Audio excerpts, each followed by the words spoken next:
সকলোকে মোৰ চেনেললৈ স্বাগতম জনালো। দ্বাদশ শ্ৰেণীৰ ৰাজনীতি বিজ্ঞান বিষয়ৰ খ শাখা থকা স্বাধীনোত্তৰ ভাৰতৰ ৰাজনীতিত যিকেইটা অধ্যায় আছে সেই অধ্যায়কেইটাৰ ওপৰত ইতিমধ্যে মই আগতে ভিডিঅ' দিছিলো। আশা কৰোঁ তোমালোকে এই ভিডিঅ'কেইটা ভালদৰে চাইছা। আজি মই প্ৰথম শাখা বিশ্বৰ ৰাজনীতিৰ ওপৰত থকা প্ৰথম অধ্যায়টোৰ ওপৰত আলোচনা কৰিম। তোমালোকে ভালদৰে শুনি যাবা। চেপ্টাৰ নম্বৰ 1 কোল্ড ৱাৰ এৰা।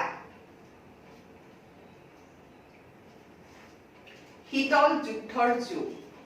যুদ্ধ বুলি ক'লে সাধাৰণতে আমাৰ মনলৈ দুটা পক্ষৰ মাজত অস্ত্ৰ শস্ত্ৰ লৈ বোমা বাৰুদ আদিৰ দ্বাৰা কৰা বাদ বিবাদ হাই কাজিয়া আদিৰ কথাই মনলৈ আহে। কিন্তু ইয়াত শীতল যুদ্ধৰ কথা কোৱা হৈছে। এতিয়া শীতল যুদ্ধ মানে কি? শীতল যুদ্ধ হ'ল এনেকুৱা এখন যুদ্ধ যিখন যুদ্ধক আমি অঘোষিত যুদ্ধ বুলি ক'ব পাৰোঁ। দ্বিতীয় বিশ্বযুদ্ধৰ পিছত আমেৰিকা যুক্তৰাষ্ট্ৰই ইয়াৰ মিত্ৰগোষ্ঠীৰ সৈতে ছভিয়েট ৰাছিয়াৰ মিত্ৰগোষ্ঠীৰ লগত কোনো ধৰণৰ অস্ত্ৰ শস্ত্ৰ নোলোৱাকৈ যি প্ৰতিযোগিতা হৈছিল বা বাদ বিবাদৰ সৃষ্টি হৈছিল তাকে শীতল যুদ্ধ বুলি কোৱা হৈছে। এই চেপ্টাৰটোত শীতল যুদ্ধৰ ওপৰত যিবিলাক প্ৰশ্ন উত্তৰ আছে সেই প্ৰশ্ন উত্তৰবিলাক এতিয়া মই তোমালোকক দি যাম, তোমালোকে ভালদৰে চাই যাবা। 1 নম্বৰ প্ৰশ্ন, শীতল যুদ্ধ কাক বোলে? উত্তৰ, দ্বিতীয় বিশ্বযুদ্ধ অন্ত পৰাৰ লগে লগে আমেৰিকা যুক্তৰাষ্ট্ৰ আৰু ইয়াৰ মিত্ৰগোষ্ঠীৰ লগত ছভিয়েট ৰাছিয়া আৰু ইয়াৰ মিত্ৰগোষ্ঠীৰ চলি থকা প্ৰতিদ্বন্দ্বিতা অৰিয়াউৰি বিবাদ এইবোৰকে শীতল যুদ্ধ বুলি জনা যায়। ইয়াক অঘোষিত যুদ্ধ বুলি ক'ব পাৰি। 2 নম্বৰ প্ৰশ্ন, শীতল যুদ্ধ কেতিয়া হৈছিল? উত্তৰ, 1945ত যেতিয়া দ্বিতীয় বিশ্বযুদ্ধৰ অন্ত পৰিছিল তেতিয়া শীতল যুদ্ধৰ আৰম্ভ হৈছিল আৰু এই শীতল যুদ্ধ 1991 চনলৈ চলিছিল। 3 নম্বৰ প্ৰশ্ন, দ্বিতীয় বিশ্বযুদ্ধ কেতিয়া আৰু কাৰ মাজত হৈছিল? উত্তৰ, 1939ত আৰম্ভ হৈ 1945লৈ দ্বিতীয় বিশ্বযুদ্ধ চলিছিল। এই দ্বিতীয় বিশ্বযুদ্ধ মিত্ৰশক্তি আৰু চক্ৰশক্তি দুটাৰ মাজত চলিছিল। ইয়াত মিত্ৰশক্তি বুলি কওঁতে আমেৰিকা যুক্তৰাষ্ট্ৰ, গ্ৰেট ব্ৰিটেইন, ছভিয়েট ইউনিয়ন আৰু ফ্ৰান্সক বুজাইছে। আকৌ চক্ৰশক্তি বুলি কওঁতে জাপান, জাৰ্মানী আৰু ইটালী বুজাইছে। 4 নম্বৰ প্ৰশ্ন, লভিতা নামৰ নাটকখনৰ লিখক কোন? উত্তৰ, জ্যোতিপ্ৰসাদ আগৰৱালা। 5 নম্বৰ প্ৰশ্ন, জ্যোতিপ্ৰসাদ আগৰৱালাই দ্বিতীয় বিশ্বযুদ্ধৰ ঘটনাক লৈ লিখা গ্ৰন্থখনৰ নাম কি? উত্তৰ, লভিতা। 6 নম্বৰ প্ৰশ্ন, দ্বিতীয় বিশ্বযুদ্ধৰ সময়ত কোন দুখন চহৰত আণৱিক বোমা নিক্ষেপ কৰা হৈছিল আৰু কোনখন দেশে এই বোমা নিক্ষেপ কৰিছিল? উত্তৰ, আমেৰিকা যুক্তৰাষ্ট্ৰই জাপানৰ হিৰোশ্বিমা আৰু নাগাসাকি চহৰত আণৱিক বোমা নিক্ষেপ কৰিছিল। 7 নম্বৰ প্ৰশ্ন, কোন চনত আমেৰিকা যুক্তৰাষ্ট্ৰই হিৰোশ্বিমা আৰু নাগাসাকিত বোমা নিক্ষেপ কৰিছিল? উত্তৰ, 1945ত। 8 নম্বৰ প্ৰশ্ন, দ্বিতীয় বিশ্বযুদ্ধৰ কেনেকৈ অন্ত পৰে? উত্তৰ, জাপানৰ হিৰোশ্বিমা আৰু নাগাসাকিত বোমা বিস্ফোৰণ হোৱাৰ পিছত 1945ৰ 14 আগষ্টত জাপানে চৰ্তবিহীনভাৱে মিত্ৰগোষ্ঠীৰ ওচৰত আত্মসমৰ্পণ কৰাৰ লগে লগে দ্বিতীয় বিশ্বযুদ্ধৰ অন্ত পৰে। 9 নম্বৰ প্ৰশ্ন, দ্বিতীয় বিশ্বযুদ্ধৰ পিছত পৃথিৱীত অভ্যুত্থান হোৱা দুটা বৃহৎ শক্তিগোষ্ঠীৰ নাম লিখা। উত্তৰ, আমেৰিকা যুক্তৰাষ্ট্ৰ আৰু ছভিয়েট ইউনিয়ন। 10 নম্বৰ প্ৰশ্ন, পাশ্চাত্য শক্তিগোট আৰু প্ৰাচ্যৰ শক্তিগোট বুলিলে কি বুজা? উত্তৰ, পাশ্চাত্য শক্তিগোট বুলিলে আমেৰিকাৰ নেতৃত্বত থকা গোট আৰু প্ৰাচ্য শক্তিগোট বুলিলে সোভিয়েট ইউনিয়নৰ নেতৃত্বত থকা গোটক বুজা যায়। 11 নম্বৰ প্ৰশ্ন, শীতল যুদ্ধৰ কাৰণসমূহ লিখা। উত্তৰ 1 নম্বৰ, 1917 ৰাছিয়াৰ বিপ্লৱৰ পিছতে সোভিয়েট সংঘই সাম্যবাদী আদৰ্শ গ্ৰহণ কৰিছিল। সেয়েহে সোভিয়েট সংঘই সমাজবাদী আদৰ্শ সম্প্ৰসাৰণ কৰিব বিচাৰিছিল। আনহাতে পশ্চিমীয়া দেশসমূহে সমাজবাদী আদৰ্শক সম্প্ৰসাৰণ কৰাটো ৰোধ কৰিবলৈ চেষ্টা কৰিছিল, যিহেতু এই পশ্চিমীয়া দেশসমূহ পুঁজিবাদী আদৰ্শৰ আছিল। 2 নম্বৰ, দ্বিতীয় বিশ্বযুদ্ধৰ সময়ত যদিও সোভিয়েট সংঘই আমেৰিকা যুক্তৰাষ্ট্ৰৰ লগত লগ হৈছিল, আচলতে 1917 পৰাই দুয়োটা গোটৰ মাজত মতানৈক্য চলি আছিল। সাম্যবাদী নীতি অনুকৰণ কৰা ৰাছিয়া আৰু ইয়াৰ অনুগামী ৰাষ্ট্ৰসমূহে উদ্যোগবোৰ ৰাষ্ট্ৰীয়কৰণ কৰিব বিচাৰিছিল। ব্যক্তিগত সম্পত্তিৰ মালিকানা স্বত্ব কোনো ব্যক্তিৰ হাতত নথকাটো, অৰ্থাৎ সকলো সম্পত্তিৰ নিয়ন্ত্ৰণ ৰাষ্ট্ৰৰ হাতত থকাটো বিচাৰিছিল। আনহাতে পুঁজিবাদী নীতি অনুকৰণ কৰা ৰাষ্ট্ৰসমূহে পুঁজি বা মূলধনৰ ওপৰত গুৰুত্ব দিছিল আৰু ব্যক্তিগত সম্পত্তিৰ ওপৰত ৰাষ্ট্ৰৰ নিয়ন্ত্ৰণ বিচৰা নাছিল। 3 নম্বৰ, 1945 আমেৰিকাই যেতিয়া হঠাতে জাপানৰ হিৰোশ্বিমা আৰু নাগাসাকিত এটম বোমা নিক্ষেপ কৰিছিল, তেতিয়া সোভিয়েট সংঘই আগতীয়াকৈ গম নোপোৱা কথাটোত ক্ষুণ্ণ হৈছিল আৰু সন্দেহ বৃদ্ধি হৈছিল। 4 নম্বৰ, সামৰিক মিত্ৰজোঁট গঠন কৰা কাৰ্যই দুই শক্তি গোষ্ঠীৰ মাজত শীতল যুদ্ধ সৃষ্টি কৰিছিল। আমেৰিকাই নেটো, চেটো, চেণ্টো প্ৰতিষ্ঠা কৰাৰ বিপৰীতে সোভিয়েট সংঘই ৱাৰশ্বপেট প্ৰতিষ্ঠা কৰিছিল। 5 নম্বৰ, দুই শক্তি গোষ্ঠীৰ মাজত নিৰাপত্তাহীনতা আৰু পাৰস্পৰিক অবিশ্বাস দ্বিতীয় বিশ্বযুদ্ধৰ সময়তে দেখা গৈছিল। 6 নম্বৰ, দ্বিতীয় বিশ্বযুদ্ধৰ পিছত প্ৰতিশ্ৰুতি দিয়া মতে ৰাছিয়াই পশ্চিমীয়া দেশসমূহৰ পৰা সময়মতে অৰ্থনৈতিক সাহায্য নোপোৱাত সোভিয়েট সংঘ অসন্তুষ্ট হৈছিল আৰু শীতল যুদ্ধৰ এটা কাৰণ হৈছিল। 12 নম্বৰ প্ৰশ্ন, আমেৰিকা যুক্তৰাষ্ট্ৰৰ নেতৃত্বত গঠিত হোৱা গোটটোৰ নাম কি? এই গোটটো কেতিয়া গঠিত হৈছিল? উত্তৰ 1949 আমেৰিকাৰ নেতৃত্বত গঠিত হোৱা গোটটোৰ নাম আছিল নেটো। 13 নম্বৰ প্ৰশ্ন, নেটোৰ সম্পূৰ্ণ নামটো কি? উত্তৰ নৰ্থ আটলান্টিক ট্ৰিটি অৰ্গেনাইজেশ্যন। অসমীয়াত কয় উত্তৰ আটলান্টিক চুক্তি সংগঠন। 14 নম্বৰ প্ৰশ্ন, নেটোৰ সদস্য ৰাষ্ট্ৰ কেইখন কি কি? উত্তৰ নেটোৰ সদস্য ৰাষ্ট্ৰ 12খন হ'ল Belgium, Canada, Denmark, France, Iceland, Italy, Luxembourg, Netherland, Norway, Portugal, Great Britain আৰু আমেৰিকা যুক্তৰাষ্ট্ৰ। 15 নম্বৰ প্ৰশ্ন, নেটোৰ সদস্য ৰাষ্ট্ৰকেইখনে কি আদৰ্শ অনুসৰণ কৰিছিল? উত্তৰ পুঁজিবাদী আদৰ্শ অনুসৰণ কৰিছিল। 16 নম্বৰ প্ৰশ্ন, সোভিয়েট ইউনিয়নৰ নেতৃত্বত গঠিত হোৱা গোটটোৱে কেতিয়া আৰু কি চুক্তি সম্পাদিত কৰিছিল? উত্তৰ সোভিয়েট ইউনিয়নৰ নেতৃত্বত গঠিত হোৱা গোটটোৱে 1955 ৱাৰছ চুক্তি সম্পাদন কৰিছিল। 17 নম্বৰ প্ৰশ্ন, ৱাৰছ চুক্তি সম্পাদন কৰা ৰাষ্ট্ৰৰ নাম লিখা। উত্তৰ সোভিয়েট ৰাছিয়া, পোলেণ্ড, পূৰ্ব Germany, Bulgaria, Hungary, Czechoslovakia, Albania ৰাষ্ট্ৰবোৰে ৱাৰছ চুক্তি সম্পাদন কৰিছিল।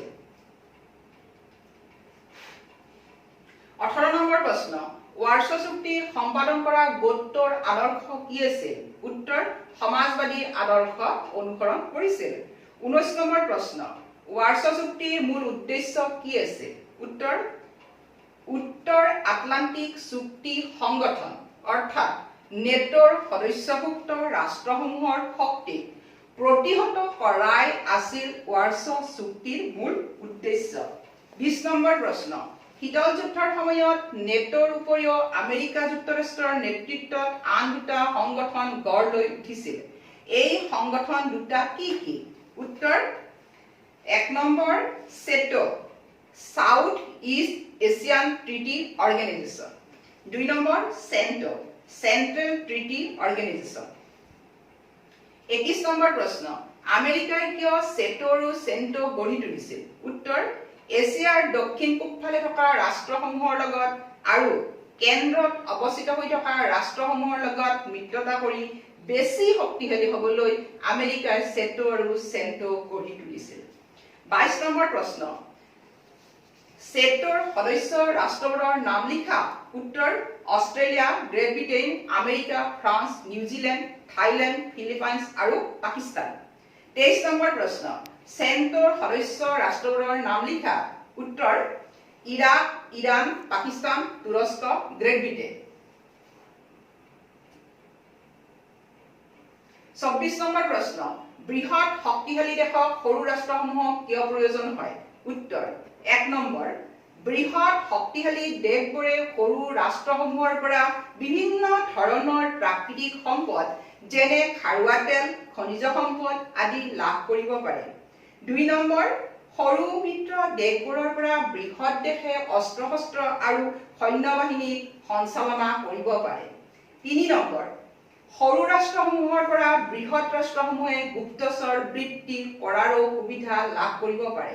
4 নম্বৰ, বহুত ৰাষ্ট্ৰৰ মিত্ৰতাই একেলগে সামৰিক ব্যয় বা খৰচ বহন কৰাত সহায় হয়।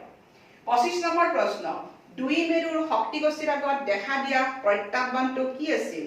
উত্তৰ, গোষ্ঠী নিৰপেক্ষ আন্দোলন।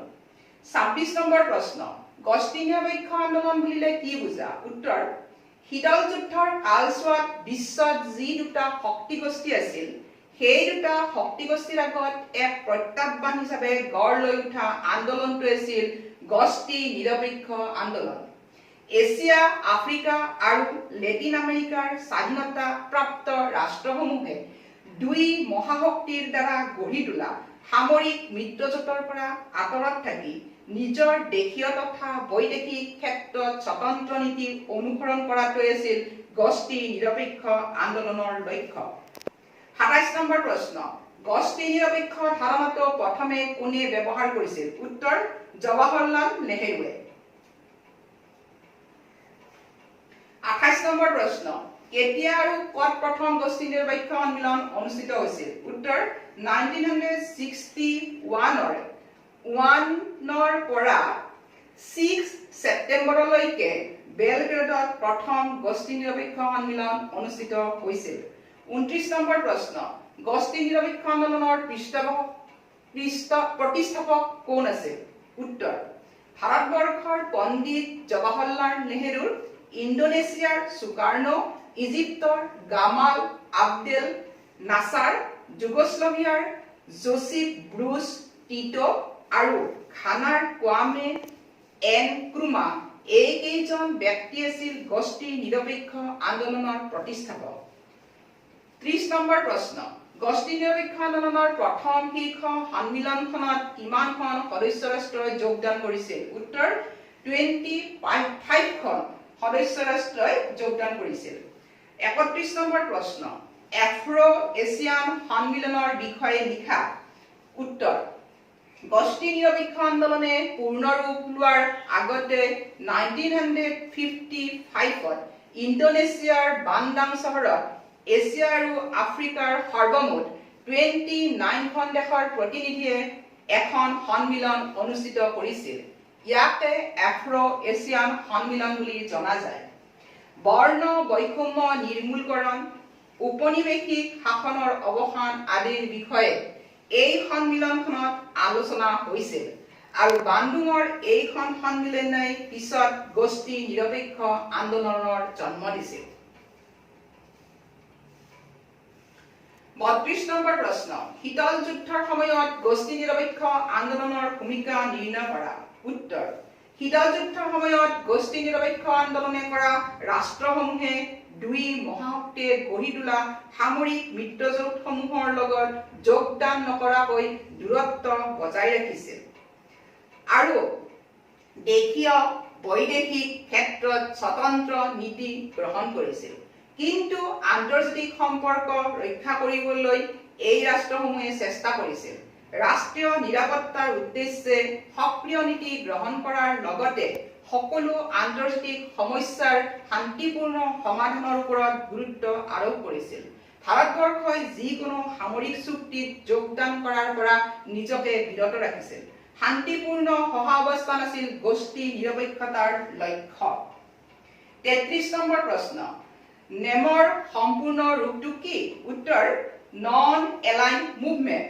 34 নম্বৰ প্ৰশ্ন, গোষ্ঠী নিৰপেক্ষ আন্দোলনৰ বৰ্তমান প্ৰাসংগিকতা আছেনে? তোমাৰ উত্তৰৰ সমৰ্থনত যুক্তি দিয়া। উত্তৰ, শীতল যুদ্ধৰ সময়ত আন্তৰ্জাতিক ৰাজনীতিত গোষ্ঠী নিৰপেক্ষ আন্দোলনে বিশেষ ভূমিকা পালন কৰিছিল।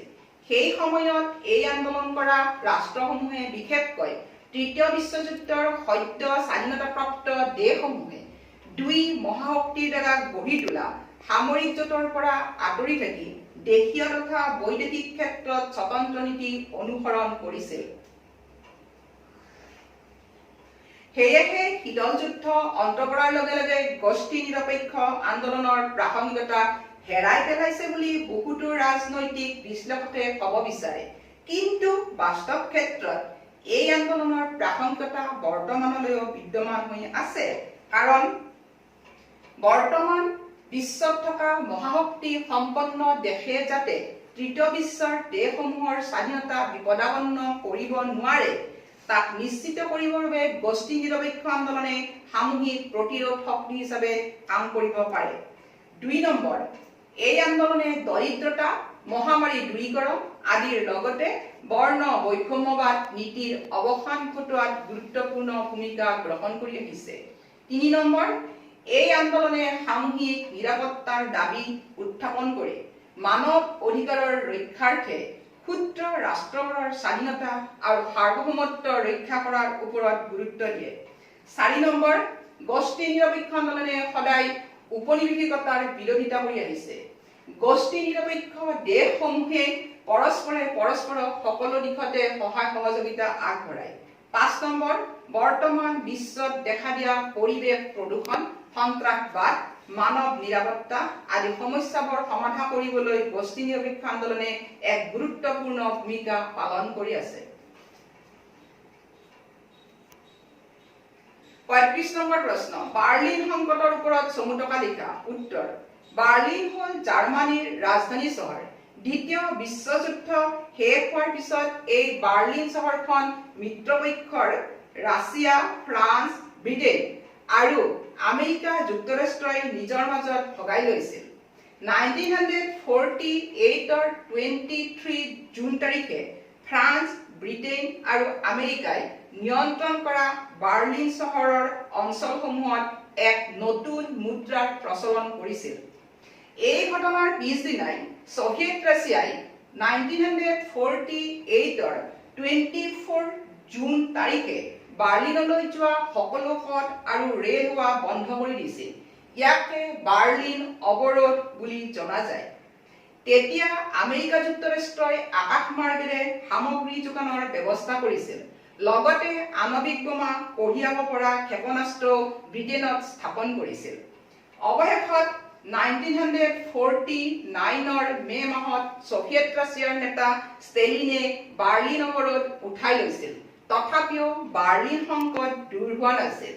1949ৰ পৰা 1961লৈ ছভিয়েট ৰাছিয়াৰ নেতৃত্বত থকা বহু লাখ জাৰ্মানী লোক পশ্চিম জাৰ্মানীলৈ পলাই গৈছিল।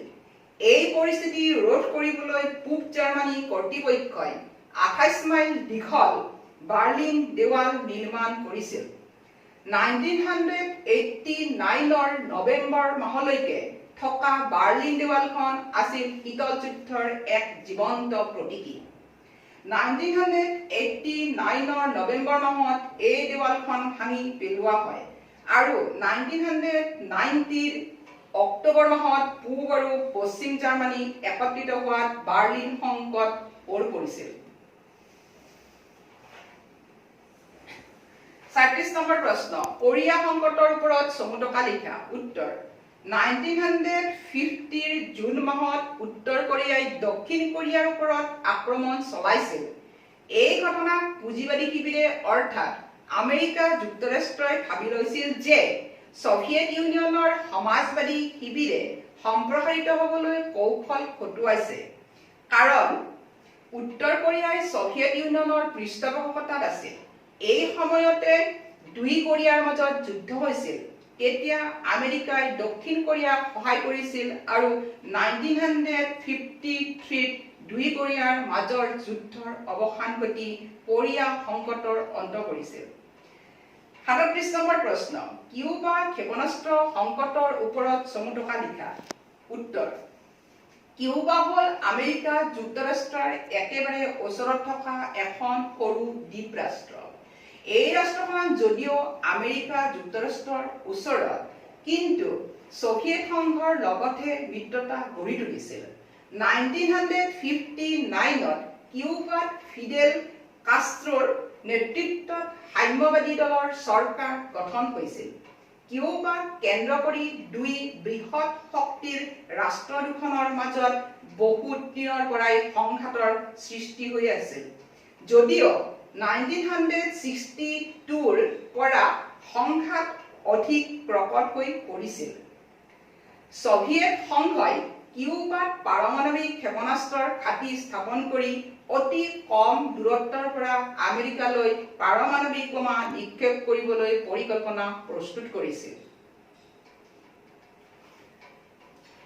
1962ৰ অক্টোবৰত আমেৰিকা যুক্তৰাষ্ট্ৰৰ ৰাষ্ট্ৰপতি জন এফ কেনেডিক আমেৰিকাৰ চোৰাংচোৱাই এই বিষয়ে অৱগত কৰাইছিল। কেনেডিয়ে নিজৰ উপদেষ্টা কেইজনমানৰ লগত আলোচনা কৰি ছভিয়েট সংঘৰ এই কাৰ্যক বাধা দিবৰ বাবে আমেৰিকাৰ যুদ্ধ জাহাজবোৰক সতৰ্ক কৰি দিছিল, যাতে ছভিয়েট সংঘৰ পাৰমাণৱিক অস্ত্ৰ কঢ়িওৱা কোনো জাহাজ কিউবালৈ আহিব নোৱাৰে। লগতে তেওঁ সামৰিক বাহিনীকো আক্ৰমণৰ বাবে সাজু হৈ থাকিবলৈ নিৰ্দেশ দিছিল। ইয়াৰ উপৰি আমেৰিকাই ছভিয়েট সংঘৰ ওচৰত কিউবাত স্থাপন কৰা পাৰমাণৱিক ঘাটি উঠাই নিয়াৰ বাবে দাবী জনাইছিল।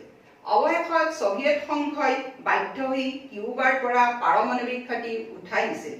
1962ৰ 28 অক্টোবৰত কেনেডি আৰু ছভিয়েট সংঘৰ নেতা নিকিতা খুশ্চেভৰ মাজত এখন চুক্তি সম্পাদিত হৈছিল আৰু এনেকৈয়ে এই সংকটৰ ওৰ পৰিছিল। 38 নম্বৰ প্ৰশ্ন, 1960ৰ দশকত ছভিয়েট সংঘ আৰু আমেৰিকা যুক্তৰাষ্ট্ৰৰ মাজত অস্ত্ৰ সংৰক্ষণৰ বাবে আৰু নিয়ন্ত্ৰণৰ বাবে কৰা চুক্তিৰ নাম লিখা। উত্তৰ, 1 নম্বৰ, অস্ত্ৰ সীমিতকৰণ কৌশল আলোচনা 1, SALT 1, Strategic Arms Limitation Talks 1। 2 number, অস্ত্ৰ সীমিতকৰণ কৌশল আলোচনা 2, SALT 2, Strategic Arms Limitation Talks 2। 3 number, অস্ত্ৰ হ্ৰাস কৰা কৌশল চুক্তি 1, START 1, Strategic Arms Reduction Treaty 1। 4 number, অস্ত্ৰ হ্ৰাস কৰা কৌশলগত চুক্তি 2, START 2, Strategic Arms Reduction 2।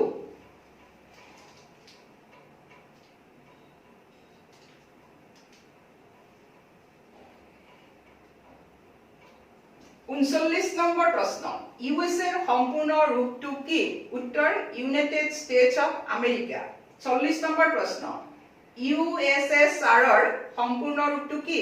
উত্তৰ, Union of Soviet Socialist Republics. 41 নম্বৰ প্ৰশ্ন, কোন চনত বাৰ্লিন দেৱাল ভাঙি পেলোৱা হৈছিল? উত্তৰ, 1989ত। ইয়াতে তোমালোকৰ এই চেপ্টাৰটোৰ ওপৰত থকা প্ৰশ্ন উত্তৰ শিতানটো মই শেষ কৰিলোঁ। আজিলৈ ধন্যবাদ।